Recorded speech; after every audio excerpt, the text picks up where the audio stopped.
If you've ever stood in your kitchen thinking, what do I even bring to this barbecue? This video is for you. Bean salads are reliable, filling, and come together quickly, especially if you've got canned beans in the pantry.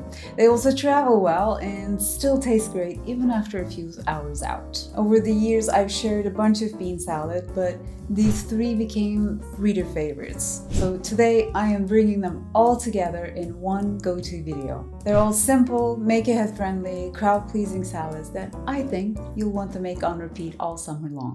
We'll start with my 5-bean salad. Yes, it's a bean salad, but what really sets it apart are two things. First, we're using fresh green beans along with 4 different canned beans, which gives it the perfect mix of texture and color. And second, the garlicky mustard dressing brings everything to life. We'll start by blanching the green beans.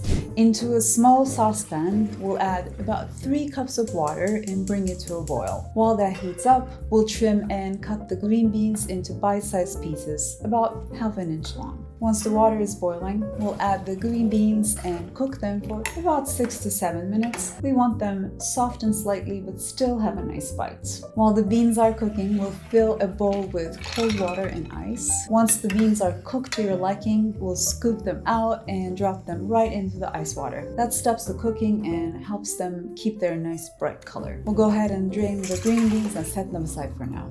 Next, we'll make the dressing. In a small bowl, combine 1/3 of a cup of lemon juice, 2 tablespoons of Dijon mustard, 2 tablespoons of honey, 3 cloves of minced garlic, 1 teaspoon of kosher salt, and 1/4 teaspoon of black pepper. Then while whisking constantly, we'll slowly drizzle in 1/3 of a cup of olive oil until the dressing looks smooth and creamy. Just give it a good taste and adjust if you need to. A little extra lemon or honey can go a long way depending on your preference. Before we start assembling our salad, let's grab the rest of the beans. I'm using a mix of red kidney beans, chickpeas, black beans, and cannellini beans. But honestly, there is no strict rule here. Use whatever you have in your pantry. What matters most is that the beans are drained and rinsed well. Next, we'll chop the rest of the fresh ingredients. A few scallions, a bell pepper, and some cucumber, all of which add crunch, color, and freshness to balance the creamy beans.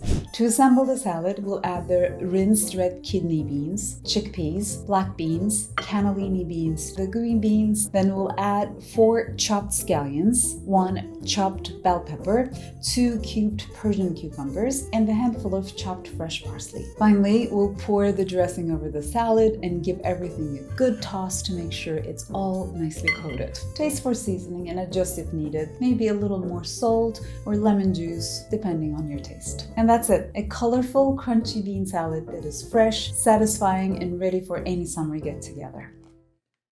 Moving on, next one is my black-eyed pea salad. Now listen, I know someone out there is going to say, actually black-eyed peas aren't beans, and they technically be right. They're legumes. But you know what? They walk like a bean, talk like a bean, and fill you up like a bean, so we're treating them like one. This is one of those salads I make year-round. Sure, it's great in the summer. It's fresh, it's zippy, it holds up well. But I also love making it for New Year's because where I'm from, black-eyed peas are kind of a big deal for good luck. Now, the good news about this recipe is that no cooking is required. Just some chopping, mixing, and they're done in about 15-20 minutes tops.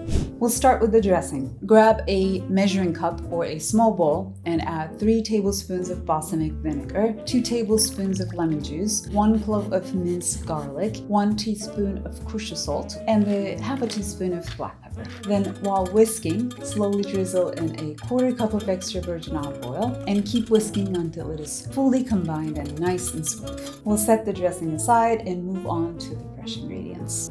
This is where all the color and texture come in. We've got tomatoes, cucumber, a celery rib, bell pepper, corn, red onion, and parsley. I like to prep these first so everything is ready to go when it's time to mix. Once that's done, we'll grab the black-eyed peas. I'm using 2 cans, and again, it's important to drain and rinse them well before adding them in. To assemble, we'll grab a large bowl and add the black-eyed peas, 2 cups of sliced cherry tomatoes, 2 sliced Persian cucumbers, 1 thinly sliced celery rib, 1 chopped bell pepper, 1 cup of corn, half a cup of chopped red onion, and about a half a cup of chopped parsley. We'll drizzle it with the dressing we made earlier and toss everything together until it is nicely coated. As you can see, the salad is bright, crunchy, and super satisfying. Not to mention, it is the kind of salad that holds up well in the fridge and only gets better with time. Our final salad is an American classic, Texas Caviar. I've had this a few times over the years, but to be honest, I was never a big fan. Most versions were way too sweet for my taste, at least. But then I came across Dory Greenspann's take in her cookbook Everyday Dory, and everything has changed. Her version is bright, balanced, and hands down the best Texas caviar I've ever had. And in case you're not familiar, here's a quick bit of trivia. Texas caviar was created in the 1940s by Helen Corbett, a chef from New York who was working in Texas. She first served it at a New Year's Eve party, and someone jokingly called it Texas Caviar because it was made with black-eyed peas instead of fish eggs. Then the name stuck. Over time, it also picked up another nickname, Cowboy Caviar, which is just a fun, casual way to say this is a down-to-earth version of something fancy. No caviar here, just beans, veggies, and a tangy dressing.